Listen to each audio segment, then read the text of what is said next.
дуруд шод бошед дӯстони хуби ман ва мухлисони барсаи бузург. Саравал муборакамон буд боз як ғалабаи дигар, ғалабае ки моро ба сӯи пирӯзӣ наздик мебарад. Ин канали Барса ТЖ аст ва ман Муҳаммад Гаиров. Ин бошад нашри навбатии мо ки дар бораи бозии Барселона кадис қисса мекунем. Фикр дорам шумо хоҳиши гӯш кардани ин қиссаро доред. Охир ин қиссаи ширини ғолибияти Барса мебошад, агарчи ростӣ он чандон осон набуд. Ин ғолибиятро Барселона гуфти Игнат Петрович ба ҳолати эконом режим ба даст овард. Албатта мо дар поён муфассал дар ин бора хоҳем гуфт. Ҳозир бошад аз шумо хоҳиш дорем ки ба канали мо обуна шед ва зери ин навор як лайки худро гузоред. Ва ҳам пеш аз оғози қисса дар бораи ғалабаи Барса бар Кадис мехостам як хабар як оморро ба сами шумо расонам.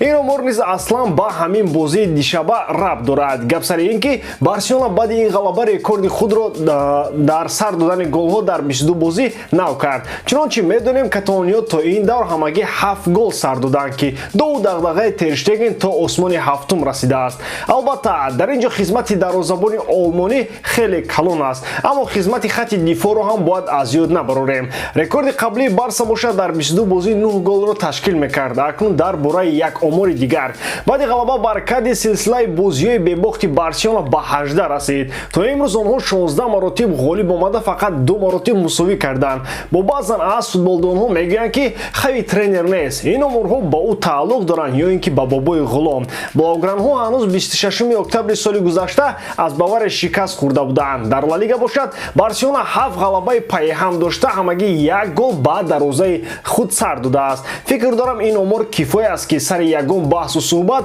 ҳамчун далел ба миён биёрем. Акнун позаро ёнбош гиреду шунавед ки Барселона дишаб дар Камп Nou чӣ гуна ғалаба кард. Омода ки бошед, пас рафтем. Дӯстон, сарпараси видеои мо ширкати 1x мебошад. Дар он ҷо ҳамвақт кайфсинтҳои баланд ва бонусҳои гуногун шуморо интизор аст. Ҳамчунин нафароне ки то ҳол регистратсия накарданд метавонанд дар аввалин пардохт бо промокоди TG Barsa соҳиби $100 бонус гарданд. Ссилкаи бозӣ дар комментария. Ба ҳама муваффақият. хави дар қиёс ба бозии пешина қариб нисфи ҳайатро иваз кард. Мо дар нашри пешин гуфта будем ки хави албатта бозии дар пеш истодаро бо Манчестер Юнайтед ба инобат гирифта ҳайатро тағйир медиҳад ва ҳамин тавр низ шуд. Албатта Тер Штегенро иваз накард.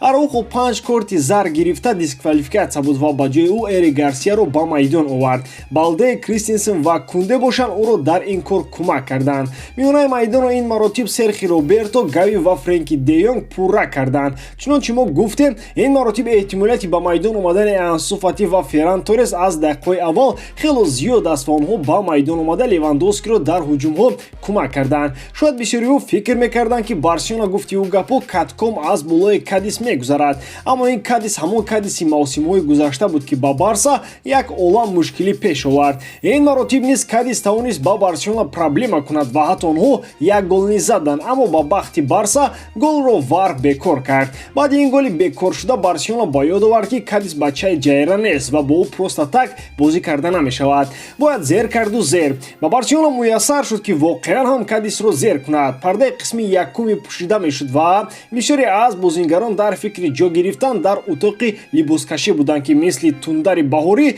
дар 3 дақиқа Барселона дарвозаи Кадисро шикоф кард. Нахуст Ферран Торрес тӯбро то ҷаримагоҳи дарвозаи Ладесма бурда Левандовскиро ба мавқеи хуби голзанӣ баровард. Зарбаи Левандовскиро аз дарвозаи холӣ муҳофизатгар баровард, аммо дар ин маврид мисли тангемҳои худамон яке аз куҷои Серхи Роберто пайдо шуду тӯбро вориди дарвоза кард. Ҳоло шогирдони Серхио Гонсалес нафаси худро набароварда Левандовски голи дуюми Барсаро зад. Ин маротиб худи Серхи Роберто тӯбро кашида то ҷаримагоҳи Кадис бурда дар пеши пои Роберт Левандовски партофт ки Пальяк ин маротиб моҳирона онро дохили чорчуба кард. Ин гол аллакай дар дақиқаи якуми иловагии қисми якуми бозӣ рух дод. баъди ин гол дастҳо ба истироҳат рафтанд. Ин нуқтаро бояд гуфт ки Кадис ин мавсим чандон ҳоли хуб надорад ва даста дар поёни ҷадвал ҷой гирифтааст, аммо дар 6 бозии охир онҳо дар 3 бозӣ ғолиб омада минтақаи хатарноки Ла Лигаро тарк гуфтанд. Дар ин бозӣ бошад Кадис проблемаи кадрии зиёд дошт. Чуст, Хосе Мари, Негредо ва Гвардиола не, Пеп не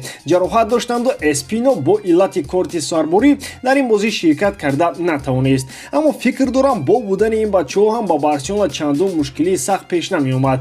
дар қисмати дуюм дастҳо гол назаданд. аниқтараш кадис боз зад, аммо гуфти кӯдакҳои ҳавлии мо танаш нагирифтанд. аммо дар ин бозӣ болочӯби дарвозаҳо хеле азоб кашида. ҳам бачаҳои кадис ва ҳам бачаҳои барса аниқтараш Левандовски ба ин чӯб бархӯрданд, аммо туп дигар ворди дарвоза нашуд ки нашуд. хай бошад ба оҳистагӣ лидерони худро аз майдон мегирифт, зеро дигар маълум буд ки барселона ин ғалабаро аз даст нахоҳад дод. дар пеш бошад бозии муҳим дар Олд Траффорд бо Манчестер Юнайтед аст ки шояд аз бозиҳои мушкили ин мавсим ба ҳисоб равад.